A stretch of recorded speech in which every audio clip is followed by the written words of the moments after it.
welcome to another round of Zanadu Comics Weekly Recommendations. It's Wednesday. There are new comics. Let's see what's good.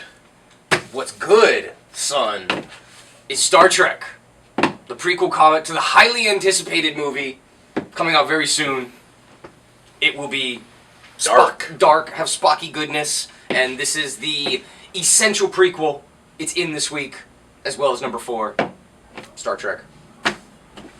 Right, and also dropping this week is this the first or second post-Death of the Family Batman issue? First one actually drawn by Greg Capullo, and it is amazing to see him actually doing a 2-part story rather than, like, you know, the 6 or 9-part stories that Scott Snyder's been running so far. Yeah. I definitely there's a bit of fatigue going on with this title for me, but this is a solid the beginning of a 2-parter with some really awesome Clayface stuff.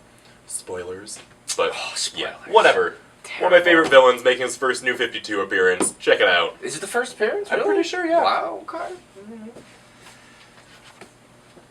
From the depths of the 1950s comes the comics that basically caused the comic book code. These are the comics that your parents warned you about. These are ones that were going to turn you into serial killers and turn you gay and other horrible things that they did not want children in the 1950s to happen to.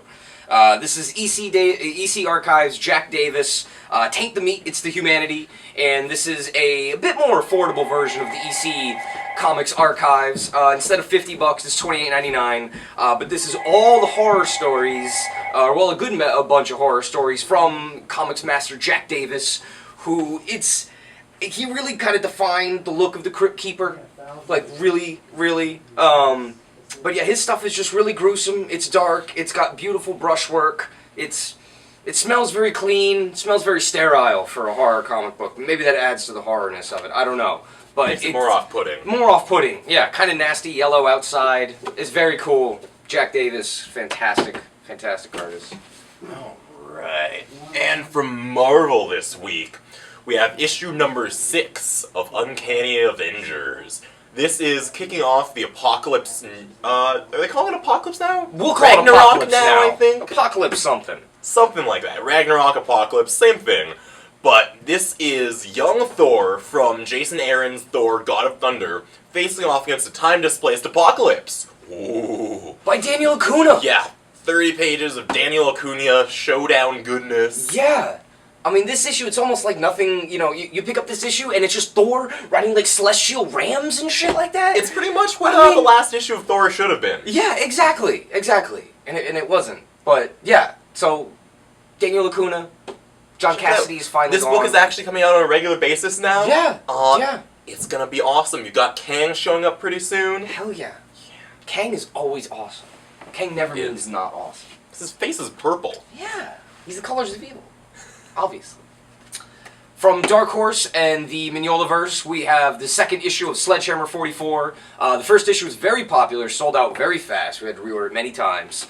This is written by John Arcudi and art by Jason Latour, who, again, is killing it with his kind of Will Eisner-y soldiers who are pit against occult Nazi super science, which, you know, why break a good thing? This is what, you know, you're expecting from Hellboy. But yeah, this issue, it's got some seriously cool, like, almost Big Trouble in Little China kind of electricity coming down off this stuff, and big atomic robo Nazi guys, all sorts of cool stuff. You know, the coloring is really great. You know, Dave Stewart just does a beautiful job of making it muddy and nasty. It's really good. It's the trenches. Trenches of comic book war. Right. And back in stock, very exciting, we've got Becky Cloonan's Wolves and the Mire. Yes. We had those in a few months ago. Sold out almost immediately.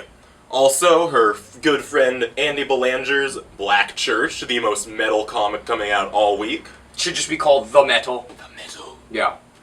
And from Carl Kerschel, The Abominable Charles Christopher, about this giant, adorable, abominable snowman. With a pacifier. That makes it more metal, obviously. Much more metal. Much more metal. But yeah, those are straight from Lunac distribution, and we're very happy to have those back in stock. Very happy. Joe Casey, brings you more sex this week. Because you needed more naked women in your comics. The Avengers did not have enough scantily clad women. So Joe Casey gives you, straight up, strippers. And car chases. And what more do you want? And Strange... That guy's... Ooh. Yeah. Ooh, wow. Yeah. He's, Ooh. Old gangster guy. Yeah, I love he does like these quick little introductions to all the people, and it's like ambitious, underestimated, Pimpmeister. I want Pimpmeister in my comic. But yeah, the first issue sold out super fast. This second issue is already out of print. As you can see, it's a second issue collector's item. So don't get lost, in the shuffle here. Get in on the sex. We've got the second printing of #1 as well. So yeah, Joe Casey, Peter Kowalski, very, very cool. Lots of sex, obviously. And from DC, another Batman book this week, Batman and Red Robin. Oh, the title's changed from Batman Robin to Batman Red Robin. What's it going to be next month? Ooh, who knows? It'll be a surprise. But this has another of the WTF covers. Like, you didn't see that on the internet already. Oh my god, it wasn't spoiling everything. Linked to any news sources or anything. No, certainly not. But Carrie Kelly shows up, and more importantly, much more importantly, this has Pat Gleason Frankenstein in it. Yes. Because you were so sad that they've ended Frankenstein, Agent of Shade. Yeah, which he should have been drawing from day one. Oh, I know. And if you can't get Doug Mahnke to do Frankenstein, you get Pat Gleason. You do. You get Pat Gleason. On 2 facing opposite pages, you have Frankenstein making his grand entrance, and more of Batman's grizzled chin. Unshaven. Because, you're Nording, you don't shave. You're Batman and you're grizzled. You just beat people up. Yeah, straight up grizzling. Like, yeah. The aforementioned Thor book that the character in Uncanny Avengers is appearing in. This is the start of the second arc, which is a continuation of the first arc. But Jason Aaron, Assad Ribic, finally back. Last issue was a little tough. I'll be, honest, it wasn't Assad Ribic. I mean, it was... No, but this has Thor, old Thor, on mythic spaceships that are Viking ships that are traveling the dimensions as they fight against God, the Gore Butcher. And now that we know his origin, which, Gore the God Butcher, yeah, whatever. But yeah, now that the fill-in issue with his origin is out of the way, we can get back to more smashing and more beautiful, beautiful Assad Ribic art, and Asgardian science, and more old Thor, more importantly. With his sweet destroyer arm. Sweet destroyer arm. Alright, and from DC, the third Bat book featured on our video this week. Oh, Batman this week. Batman Lil Gotham. Formerly a digital-first comic book, this is Dustin Nguyen and Derek Friedolf's It's cute. Little Gotham. It's like Tiny Titans, but it's painted. Yeah. With, Harley Quinn and Poison Ivy and Nightwing. Dustin Nguyen just started drawing these little Gotham characters just for fun. Yeah. They showed up on the internet and people loved them. So love DC gave him a comic. It's like they're thinking. I know. It's amazing. They're giving the fans what they want. Oh my god, that's a first. And again from Dark Horse this week, this beautifully crafted, only $20, very inexpensive hardcover of Matt Kint's amazing mind management series. This is absolutely one of my favorite books going on right now. This is really, really surreal, psychic noir, mystery, strangeness, action awesomeness that Matt Kint, weaves this very kind of convoluted narrative that it makes a hell of a lot of sense when you can really kind of step back and put the perspective on it, but reading it month to month, it's definitely like, like you're the main character. Basically, Meru is a reporter who's investigating a crash where everyone died except one person, and she's trying to find that one person, which leads into the larger conspiracy of what is the mind management. And this also gets the award for the best smelling book this week. This one smells really, really good. But this, while does not have the extra stuff that was in the issues, has other extra stuff that was not in the issues. So for $20, even if you've gotten this before, it's absolutely well worth the mind management. It's amazing. Really, really great stuff. Very unique.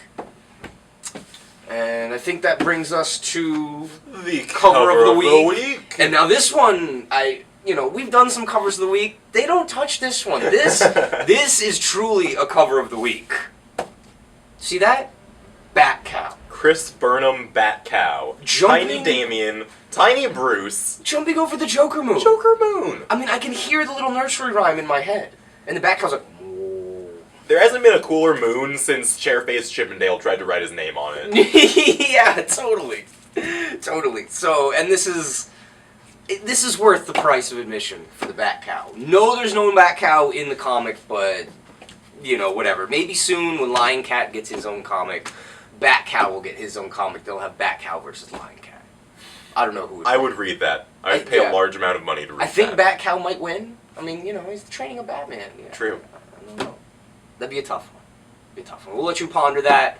And also tonight at 6:30, we'll be having our monthly meeting of all things comic books, and we'll be discussing, I think, what we talk about, Thor and other books that are very good. But there's lots of stuff. So yeah, come on down, hang out from 6:30 to 8, and I hope to see you there, and we'll see you next week. Thanks.